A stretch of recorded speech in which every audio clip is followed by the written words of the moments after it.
আজকে আমরা জানবো স্টপ লস মানে কি।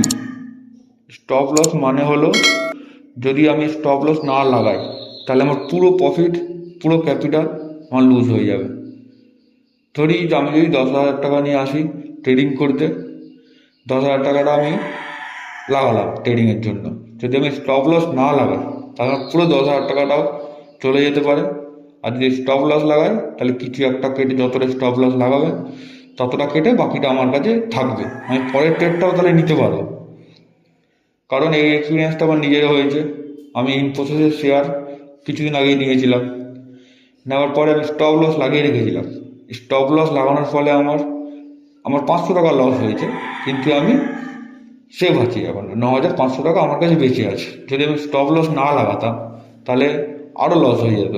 কদিন আগেই যেটা হলো, 1-2 দিন আগেই ইনফোসিসের শেয়ার অনেক পড়ে গেছিলো, আইটির শেয়ার অনেক পড়ে গেছিলো, সেইখানে আমি ইনভেস্ট করেছিলাম, ট্রেডিং করছিলাম।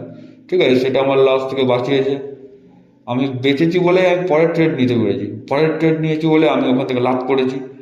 যেটা ছিল হিমাদ্রির স্পেশালিটি, সেটাকে আমি নিয়েছি, পরের দিনে 5% আমি প্রফিট করেছি।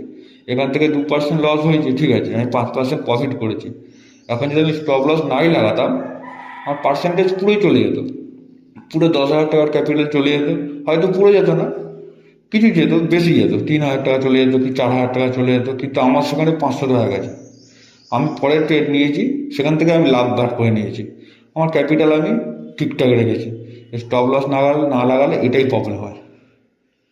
আজকে এইটুকু, বাকিটা অন্যদিন বলবো।